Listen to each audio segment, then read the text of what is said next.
อ้ายตายอยู่เมืองไทยบ่โอ้โดย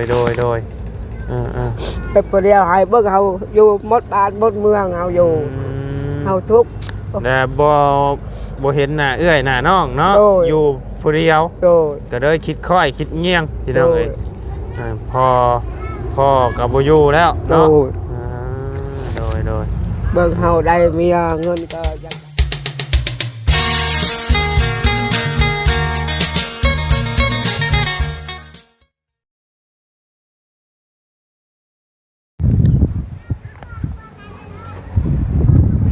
ลมพัดเย็นจ้อยอยู่เนาะพี่น้องเอ้ยพบเจอกันช่วงค่อยค่ำลงแรงเนาะพี่น้องเอ้ยต่อจากคลิปที่ว่าเอาตำมาสู้ทั้งน้องละน้อยเพิ่นกินเนาะพี่น้องเอ้ยคือมื้อนี้เพิ่นมีงานอยู่ทางบ้านอ้ายเพิ่นบ่หรือจังใดนี่แหละพี่น้องเป็นอ้ายของน้องละน้อยเพิ่นบ่เพิ่นไปซอยงานอยู่พี่น้องอยู่บ้านมองต้องข้ามกับเฮือนน้องน้ำบ่ดื้อจังใดนี่แหละพี่น้องบ่ไล่กับบ่ฮู้เนาะเพิ่นไปซอยเวียกซอยงานอยู่พี่น้องเอ้ยมื้อนี้ก็ทางน้องละน้อยเพิ่นก็บ่ได้ว่างอยู่เนาะพี่น้องเอ้ยมามื้อนี้ก็เปิดคลิปมาตอนนี้ก็ว่าสิเข้าไปเยี่ยมไปยามทางประตูอาเรียเพิ่นก่อนพี่น้องเอ้ยบ่ได้เข้าไปหาทางประตูเพิ่นก็จักมื้อประมาณมื้อ2มื้อนี่แหละเนาะพี่น้อง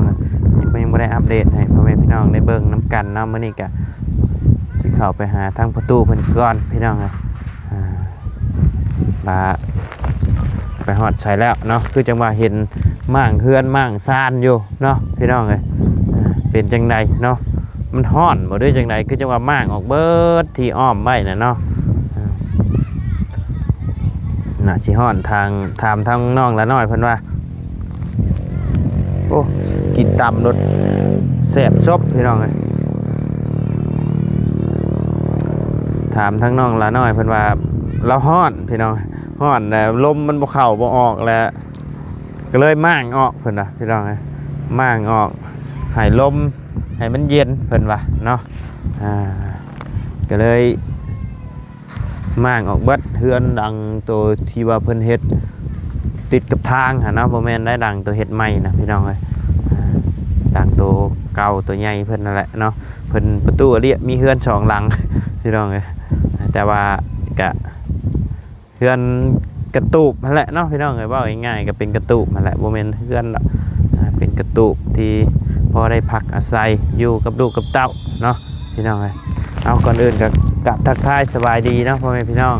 FC เบิร์ดสู่คนบอกว่าอยู่ในและต่างประเทศก็ยินดีต้อนรับเข้าสู่ช่องวาไลพาลุยคือเก้าพี่น้องเลยกันนี้แหละจะเอาขนมนี่แหละไปผ่าทั้งประตูเพิ่นกะพี่น้องเลยกับบ่มีอย่างทางวาไลกับพี่น้องเลยมีแต่ขนมนี่แหละที่สิไปให้ทางประตูเพิ่นเนาะ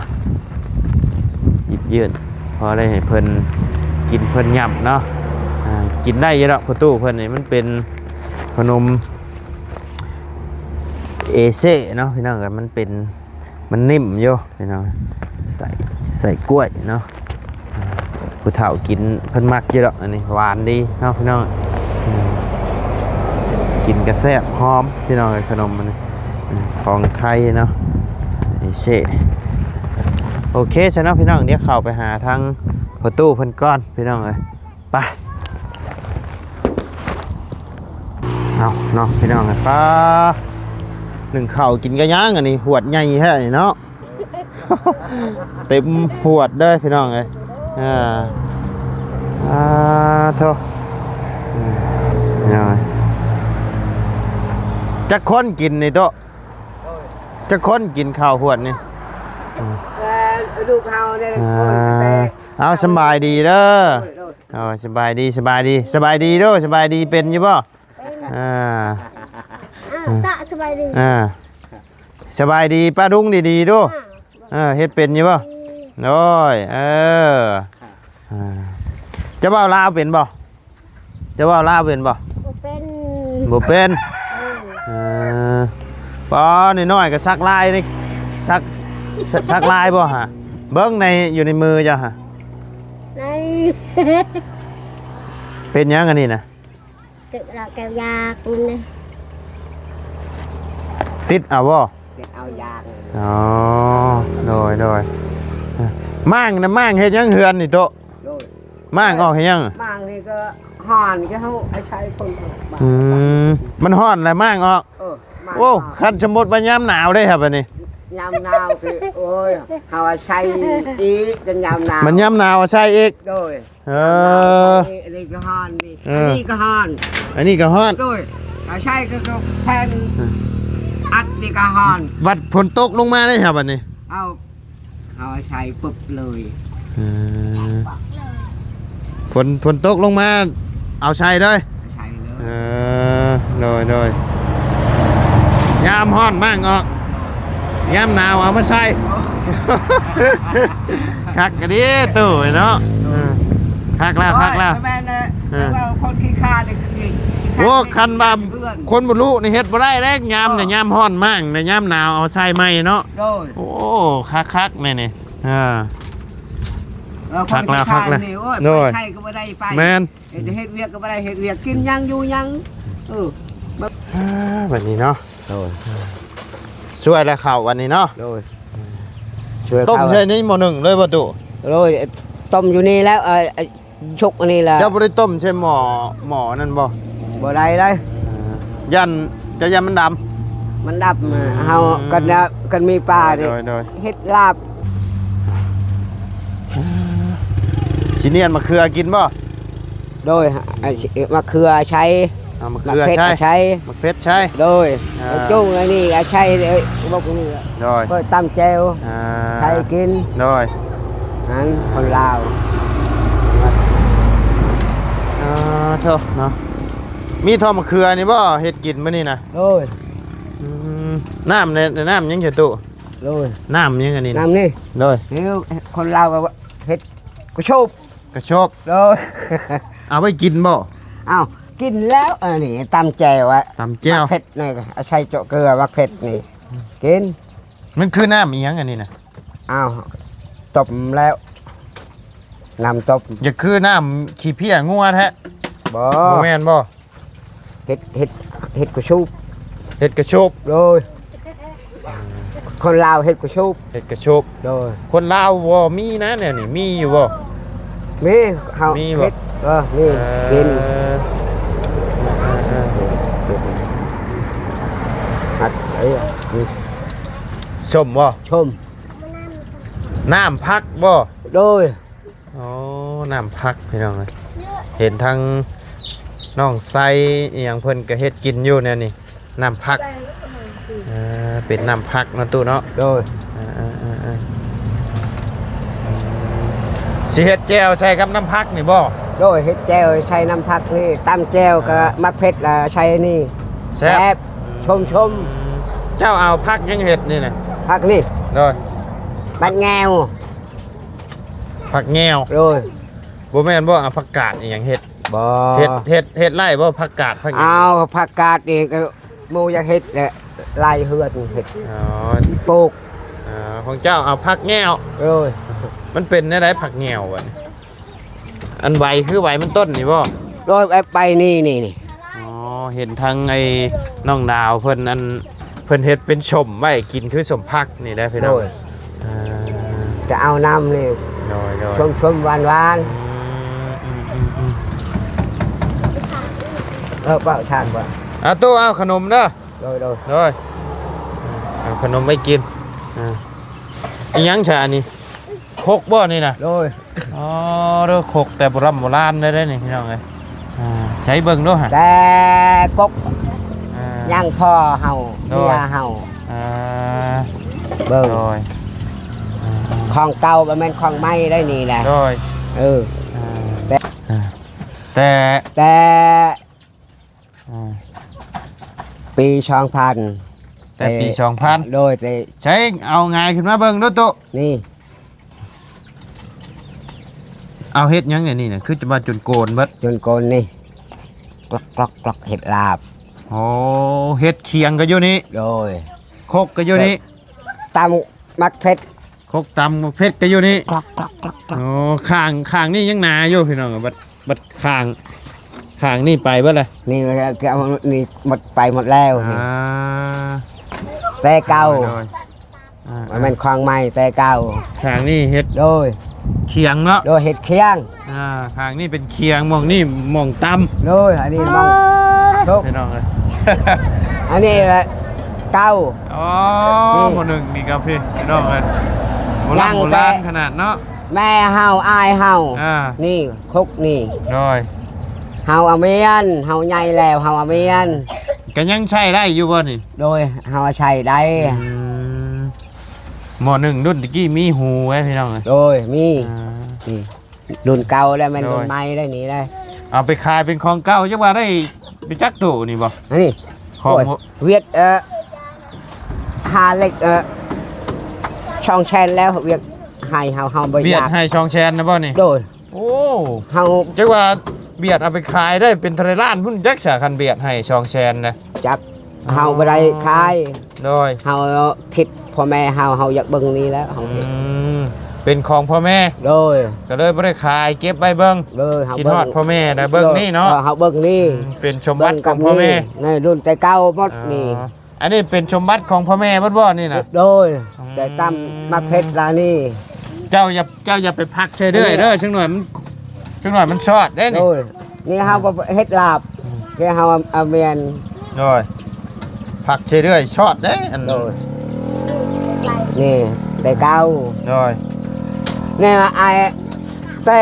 จะเม็ดไอ้เชียงไปโอ้ยรุ่นเก้าบ่พอนี่ไปโอ้รุ่นเก้าแต่แม่เฮาแต่อายเฮาก็ไปทหารแล้ว อ่า แม่เฮาก็ตาย แม่ตาย เออ อ้ายไปทหาร ทหาร ไปทหารแล้วตอนนี้เพิ่นยังมีชีวิตอยู่บ่ ยัง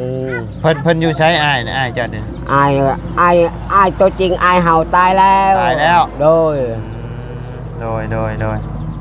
ตัวจริงก็แม่ก็ตาย โดย ยังแต่ผู้เดียวเฮาเฮ็ดได้ อ่า นั่นเฮาอยู่หมดบ้านหมดเมืองแล้ว แม่ เฮาอยู่ ได้ ใหญ่ แม่เจ้าก็ยังบ่เดี๋ยวนี้น่ะตุ บ่มี บ่มี โดย พ่อแม่เสียแล้ว บ่ อืม เสียหมดแล้ว พ่อแม่เสียไปแล้วเนาะ โดย อ่าโดย เฮาแม่เฮาตายเฮาอยู่ช้ำนี่ อืมโดย ช้ำแก้วลูกเฮานี่ ช้ำลูกเจ้าหั่นเนาะ โดยเฮาฮู้ อ่า อายก็บอกเฮาช้ำนี่เฮาไปทหารเด้อ โดย กันเฮาตายแล้วอยู่กับ แต่ พ่อ ว่า แม่ อ้ายผู้ไปทหารนั่นก็ตายแล้วบ่ ตายแล้ว ตายแล้วเนาะ โดย อ่าโดย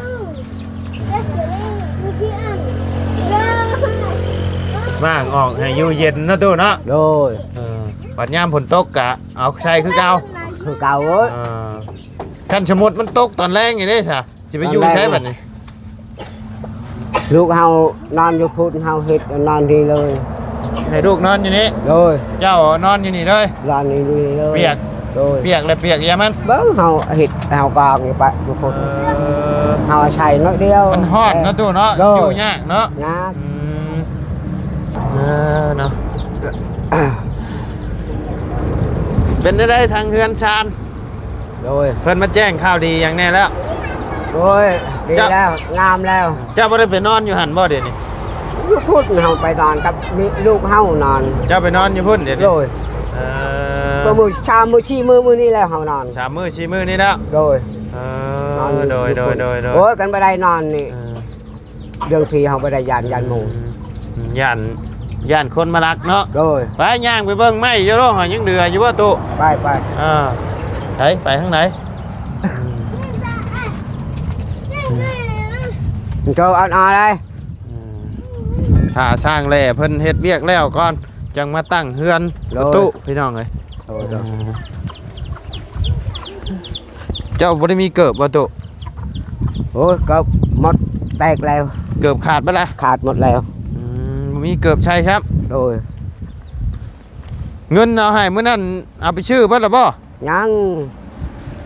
บ่แม่นเสียแล้วบ่ตุ พอเชียร์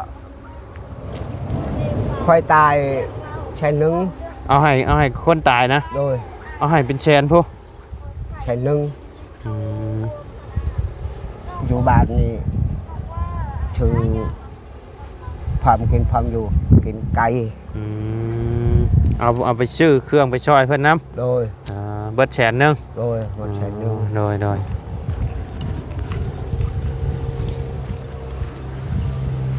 อยู่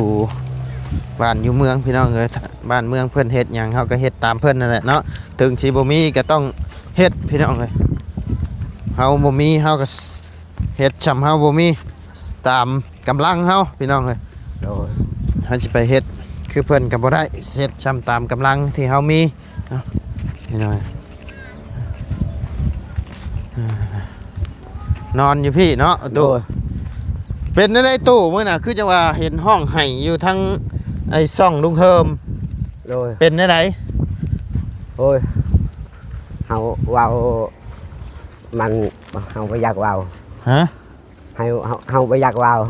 บ่อยากเว้า โดยเฮาเว้ามันทำไป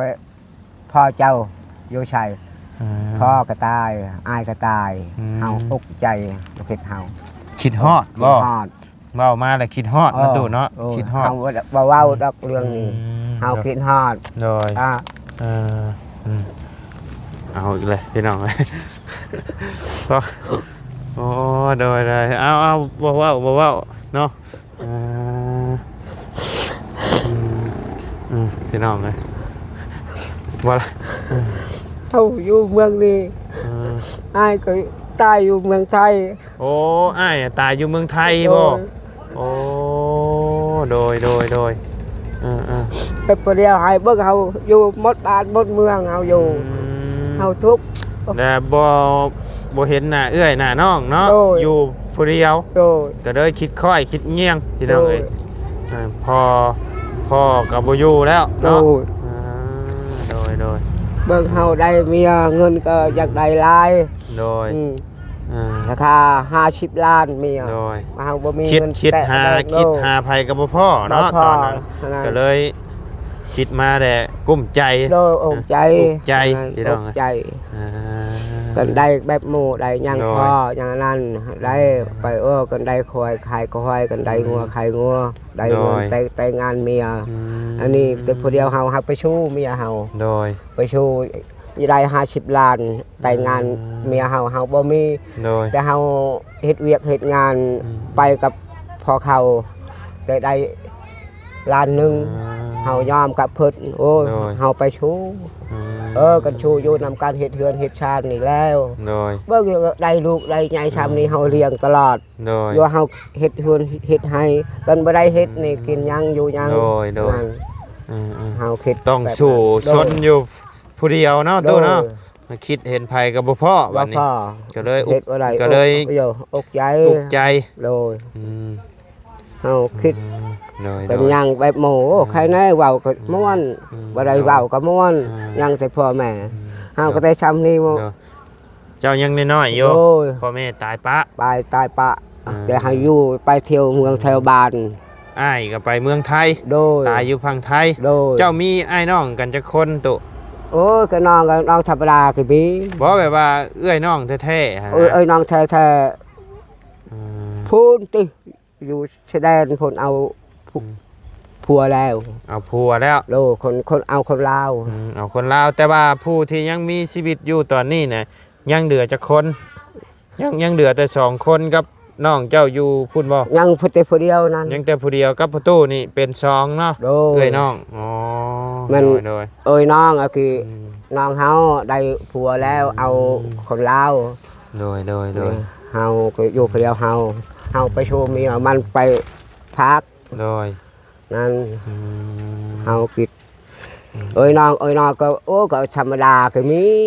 โดย มันเอ้ยน้องคิง โดย แบบน่ะเฮาบ่มีเมียเฮาอยู่เฮือนพอใช้พอเช้าไปอยู่คำเฮาคนบ่มี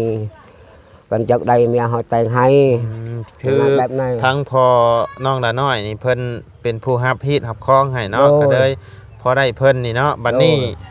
มีทางทีมงานเข้ามาเฮ็ดเทือนเฮ็ดชานอยู่ให้สิเฮ็ดให้อยู่แล้วก็ ดีใจบัดนี้เนาะตู้เนาะ โอ้ยดีใจ ก็เลย นี่เบิ่งเฮาเมื่อเฮาออกอยู่บ้านนี่ก็ดินอยู่ก็บ่มี ชามบ้านเฮานี่ชีบ้านเฮานี่นี่ก็ดินเฮาเด้อ โดย โอ้นาวกี้ได้มีเฮ็ดเวียกเฮ็ดงานแล้วคือหมดก็ดินเข้า โดย เฮาแบบไปปีนี้ก็ได้เมียแล้วอยากเฮ็ดบ่มี โดย หมดเข้าหมด อืม อุ้ยก็ปกวย ชูชนอยู่ผู้เดียวเนาะตู้เนาะ โดยนี่ก็เฮ็ดเวียกกันเฮาบ่ได้เฮ็ดบ่ได้เฮ็ดให้ไปเฮ็ดชวนก็กินหยังลูกก็บ่ได้กินหยัง ลูกกะลูกเจ้าผู้ใหญ่เพิ่นก็ไปช่วยเวียกช่วยงานอยู่บ่ตุ ไปกับมือมันไปมือขี้คร้านอยู่เฮือดเฮาบ่ได้ให้ลูกตามเรื่องรูป ลูกเนาะจังไดก็ลูก อยากได้ลูก จังไดก็ลูก โดย สิขี้ข้านหรือสิลูกกะลูกเนาะ มือมานี่ไปกับพอชัยก็ไปเฮ็ดทำงานนี่ โด มือย ไปพอชัยไปก็ลูกเจ้ามือไปมือบ่ได้ไป ตามภาษาเด็กน้อยเนาะ ตามเพิ่นเจ้ามันเมื่อยไปเจ้าอื่นไปแบบไปมันไป อย่างนั้น โดย ไปเฮ็ดตลาดแบบเฮานี่พวกเฮาคิดเฮาคือแบบเฮานี่หมดมือก็เฮ็ดหมดมือ เออ เฉพาะเบียดมาถามชื่อจังบ่คายเนาะอันหมอฮะ เฮาบ่ขายเครื่องพ่อแม่เฮาบ่ได้ขาย พ่อแม่บ่ได้คายเนาะ โดย อ่าเก็บไว้เป็นที่ระลึกพี่น้อง โด เอ้ ย ยเป็นความทรงจำเนาะ โดย คิดฮอดเพิ่นแล้วก็เบิ่งหม้อ โด หน่วยนั่นแหละ โดยเฮาคิดอันนั้น อ่า มือเฮาฮู้จักเฮาตายแล้ว เจ้าก็จื้อหน้าเพิ่นอยู่บ่ตุ โดย จื้ออยู่บ่หน้าได้หน้าพ่อหน้าแม่นะ หน้าแม่ โดยจื้ออยู่บ่ เอาเฮาจื้อ จื้ออยู่เนาะ โดย อืม อายเฮาช้ำเจ้านี่แหล้ว โดย มามันคือ อืม โอ้อันกี่ผ้า อืม อันนี้กระเป็ดนี่ โดย เป็นมด อืม อันแตก โอเคเฉเด้อตู้เด้อเดี๋ยวเฮาไปเบียกไปงานต่อกันเด้อบัดนี้เด้อสู้ๆเด้อตู้เด้อโดย ขอบใจเอา คิดฮอดก็เฮ็ดได้เพิ่นจากเฮาไปแล้วมีแต่ว่าทั้งประตูก็มีแต่สู้ๆหั่นแหละเด้อ โดย เพิ่นจากเฮาไปแล้วเพิ่นขึ้นสวรรค์ชั้นฟ้าไปเกิด โดย ไม่ละประจักษ์ตอนนี้ โดย เกิดอยู่หม่องหั่งหม่องมีละประจักษ์เนาะ โดย โดยโอเคจ้ะไปป้าเด้อตู้เด้อสบายดีเด้อเนาะดื่มไม้เลยอีกดื่มไม้อีกแล้วฮะได้โอเคสำหรับพ่อแม่พี่น้องสำหรับคลิปนี้ทางบ่ไลก็จะได้ขอจบคลิปลงไม่เพียงสำนี้กันเด้อพี่น้องเด้อขอบคุณพ่อแม่พี่น้องและ FC เนาะเว้าบ่ไลถามเรื่องพ่อขึ้นมาก็บ่ได้ถามเรื่องพ่อพี่น้องว่าบ่ไลถามว่าเป็นหยังคือเห็นไหมื้อน่ะว่าอันทางช่องลุงเฮิมพี่น้องเลยคือเห็นไหบ่ไลก็บ่ได้เบิ่งจบพี่น้องเห็นแต่ทางประตูเพิ่นไหเนาะก็เลยถามเพิ่นคืนเนาะเพิ่นก็คิดฮอดพ่อก็เลยให้เนาะเบ้าเรื่องพ่อเรื่องแม่ขึ้นมาแล้วก็กั้นน้ำตาบ่อยู่พี่น้องเลยทางประตูเพิ่นก็คิดฮอดพ่อคิดฮอดแม่เนาะบ่ติแหละพี่น้องเลยบ่ได้เคยอยู่น้ำกันแล้วก็คิดเห็นหน้าแล้วก็คิดค่อยคิดเงียงให้ห้องเนาะโอเคสำหรับพี่น้องสำหรับคลิปนี้ก็ล่ำลาแล้วเนาะพี่น้องพบเจอกันในคลิปหน้าไปพี่น้องสบายดีเด้อเนาะ